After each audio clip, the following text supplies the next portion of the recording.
आवाहित बाल गणेश महोत्सव अंतर्गत शुभ पुण्य फल प्राप्त्यर्थम उत्तर पूजनं च करिष्ये।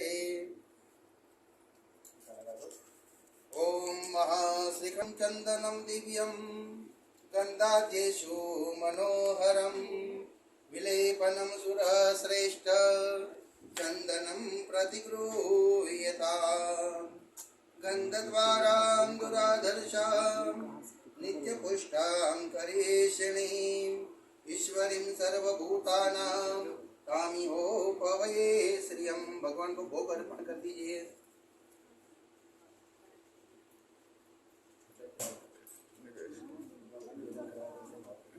ओम प्राणाय स्वाहा अपानाय स्वाहा व्यानाय स्वाहा उदानाय स्वाहा सम समानाय स्वाहा। दो हाथ जोड़ के नमस्कार करना है, प्रार्थना पूर्वक नमस्कार। हम भगवान को भोग अर्पण कर दीजिए।